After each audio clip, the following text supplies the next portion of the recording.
అందరికీ నమస్కారం. ఇవాళ మనతో పాటు ప్రముఖ ఆధ్యాత్మికవేత్త, astrologer, professor doctor Mullapudi Satyanarayana Murthy గారు ఉన్నారు. గురుగారితో మాట్లాడదాం. గురుగారు నమస్కారం. నమస్కారం మణికంఠ.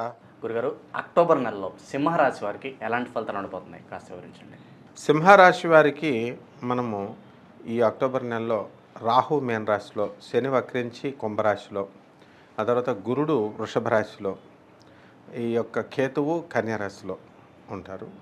అలాగే బుధుడు వచ్చేసరికి కన్యా తులారాశి, రవి వచ్చేసరికి తుల వృశ్చిక రాశి, ఆ తర్వాత ఈ యొక్క శుక్రుడు వచ్చేసరికి కన్యా తులారాశి సంచారం జరుగుతుంది. దీన్ని బట్టి మనకి ఈ సింహరాశి వారికి సప్తమంలో ఉన్నటువంటి శనిగ్రహ ప్రభావం వలన భార్యాభర్తల మధ్య విభేదాలు రావడానికి అవకాశాలు ఉన్నాయి. అయితే చాలామంది సింహరాశి వాళ్ళు చాలా అన్యోన్యంగా ఉన్నారు. అంటే అందరికీ జరుగుద్దని కాదు, వ్యక్తిగత చార్ట్స్ని బట్టి ఎక్కువ మందికి ఇలాగా జాగ్రత్తలు తీసుకోవాలన్నమాట. అలాగే మానసిక టెన్షన్ అనేటటువంటిది మాత్రం అష్టమ రాహు ప్రభావం వల్ల విపరీతంగా ఉంటుంది వీళ్ళకి. భర్త బాగున్నా పిల్లలు సరిగ్గా చదవట్లేదనో, లేకపోతే పిల్లలు వీళ్ళకందరికీ కూడా ఈ యొక్క సింహరాశి వారికి సప్తమంలో శనిగ్రహం ఉండడం వల్ల భార్యాభర్తల మధ్య విభేదాలు రావడం కానీ, మిస్అండర్స్టాండింగ్స్ రావడం కానీ అవకాశాలు ఉంటాయి. ఒకవేళ అలా జరగని పక్షంలో మనకి ఈ అష్టమ రాహుగ్రహ ప్రభావం వలన ఏదో రకమైనటువంటి సమస్య వల్ల మానసిక ఆందోళన అనేటటువంటిది చాలా ఎక్కువగా ఉంటుంది. ఇక ఈ సింహరాశి వాళ్ళతో కనుక మనం తిరిగినట్లయితే వీళ్ళ చెప్పిందే చెబుతూ బాధపడుతూ వాళ్ళు మన బుర్రలు పాడు చేసేయడానికి అవకాశాలు ఉంటాయన్నమాట. కాబట్టి వాళ్ళని అంటే పూర్తిగా పిచ్చోళ్ళు అయిపోయినట్టు ఉంటుంది వాళ్ళ పరిస్థితి. పాపం వాళ్ళకి తెలియదు వాడు పిచ్చోళ్ళు అయిపోయినట్టుగా. కాబట్టి మనం వినేటటువంటి మనం వాళ్ళని కట్ చేసుకుంటూ వెళ్ళాలి. కట్ చేసుకుంటూ అవసరమైన దాన్ని చెప్పిస్తూ and be precise, talk less, work more ఇలా చెప్తూ వాళ్ళని కంట్రోల్ చేసుకుంటూ వెళ్ళాలి. అండ్ ఈ యొక్క సింహరాశి వారికి చక్కగా ధనానికి ఏమి ఇబ్బంది లేదు. వృత్తి వ్యాపార ఉద్యోగాల విషయంలో ఏమి లేదు. ఇదివరకు ఎలా జరుగుతుందో అలా చక్కగా ముందుకు వెళ్ళిపోతూ ఉంటుంది. వీళ్ళకి కొన్ని గోల్స్ పెట్టుకుంటారనమాట. ఆ గోల్స్ తీరతాయా తీరవా, మా పిల్లలకి సీట్లు వస్తాయా రావా, లేకపోతే మేము ఇల్లు కట్టగలుగుతామా కట్టలేమా, మాకు లవర్ దొరుకుతుందా దొరకదా, అలా ఈ స్టూడెంట్స్ అనమాట. ఇలాంటి రకరకాల ప్రాబ్లమ్స్. ఎవరికి సీత బాధ సీతది, పీత బాధ పీతది అన్నట్టుగా చిన్నపిల్లలేమో ఈ లవర్ల గోల, పెద్దోళ్ళేమో కుటుంబ బాధ్యతల గోల. ఏ దేశంలో ఉన్నా, ఏ ఊరిలో ఉన్నా, ఏ రాష్ట్రంలో ఉన్నా మానవ సైకాలజీ ఒకటే. కాబట్టి ఈ రకమైనటువంటి ఆలోచనతో ముందుకెళ్తూ ఉంటారు. అయితే వీళ్ళు ప్రొఫెషనల్గా చాలా ఎదిగిపోతారు. అండ్ చక్కటి గుర్తింపు, పేరు ప్రతిష్టలు అనేటటువంటివి వీళ్ళు తెచ్చుకుంటారనమాట. ఇక ఈ యొక్క సింహరాశి వారికి మరి ఈ గురుగ్రహ ప్రభావం వలన మనకి ఏమవుతుందంటే వృత్తిలో ఎంత కష్టపడినా సరే కొంచెం గుర్తింపు అనేటటువంటిది వీళ్ళకి రావాల్సినంతగా రాదనమాట. కానీ పర్వాలేదు, నిరాశపడకుండా వీళ్ళు ముందుకు దూసుకొని వెళ్ళిపోతూ ఉండొచ్చు. కొత్త కొత్త ఆలోచనలు వస్తూ ఉంటాయి. ఇది చేయాలా అది చేయాలి, కొత్త కొత్త పరిచయాలు వస్తూ ఉంటాయి. అండ్ వీళ్ళల్లో గురుబలం బాగా అధికంగా ఉన్న వాళ్ళకు మాత్రమే ఎవరితో స్నేహం చేయాలి, ఎవరితో చేయకూడదు, ఇట్లాంటివన్నీ కూడా తెలుస్తూ ఉంటాయి. ఇక అందరికీ సింహరాశి వాళ్ళందరికీ గురుబలం ఉండదు కదా. కాబట్టి అటువంటి వాళ్ళు తెలియక అందరితోనూ మాట్లాడతారు. నష్టపోవడాలు అనేటటువంటివి జరగడం జరుగుతాయి ఈ విధంగా.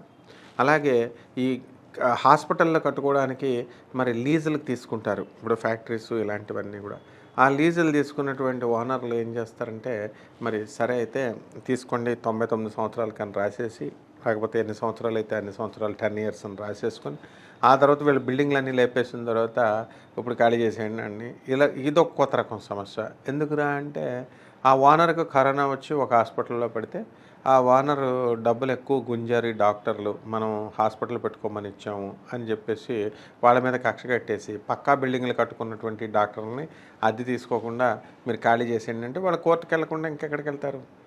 అది కూడా వీళ్ళు చాలా తెలివైన వాళ్ళు కాబట్టి వీళ్ళు కోర్టులోనే కడతారు. సో ఈ రకమైనటువంటి లావాదేవీలు, గొడవలు ఇవన్నీ కూడా జరుగుతూ ఉంటాయి.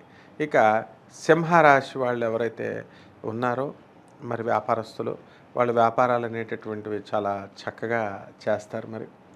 అండ్ ఎలక్ట్రానిక్స్ సంబంధమైనటువంటి వ్యాపారాలకు జోలికి వెళ్తే మస్ అయిపోతారు. అండ్ ఇనుము సంబంధించినటువంటి వ్యాపారాలు చేయకూడదు వీళ్ళు.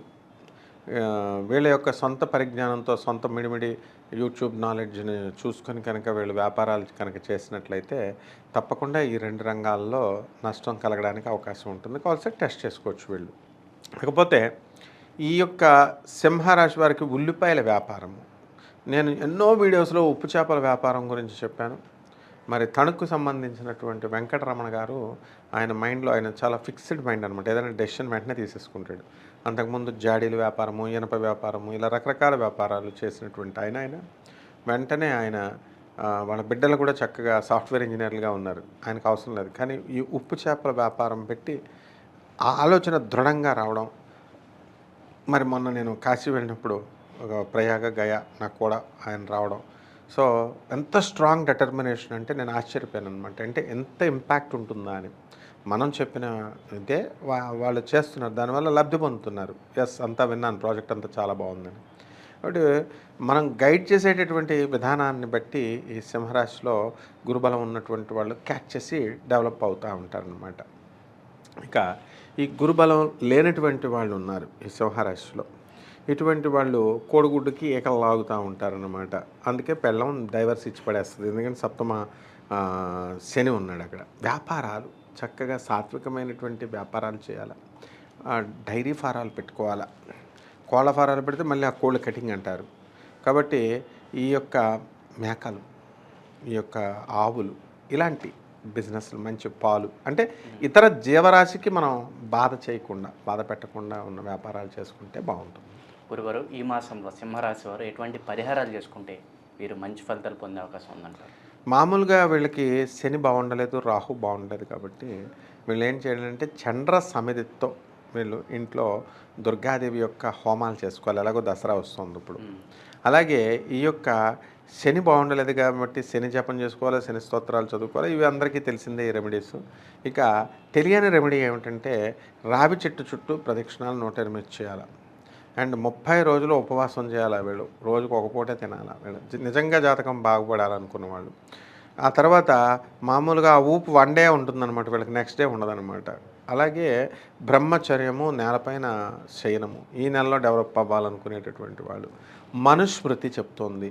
బట్ వాళ్ళ యొక్క ఇన్కమ్స్లో 10% అనేటటువంటిది పేదవాళ్ళకి ఖర్చు పెట్టాలి అని. అందువలన కంపల్సరీ వీళ్ళు వాళ్ళ యొక్క ప్రపోర్షనేట్గా వాళ్ళ యొక్క జీతాలలో వచ్చేటటువంటి దాన్ని 10% పక్కకి తీసేసేయాలి. ఇది నా డబ్బు, నాది అని మమకారం పెడితే ఇవ్వలేరు. ఇది నువ్వు పుట్టుకతో ఏమన్నా జీతాలు తెచ్చావా, కాబట్టి నిర్మోహటంగా దానం చేసేయాలి. ఈ విధంగా ఈ శనీశ్వరుడికి చక్కగా తైలాభిషేకాన్ని ఇంట్లోనే మనం శనీశ్వరుడు మనం ఇంట్లో పెట్టుకోం కాబట్టి నువ్వుల నూనెను తీసుకొని వచ్చి చక్కగా ఆ నవగ్రహాల చుట్టూ తిరుగుతూ ఇచ్చేయచ్చు.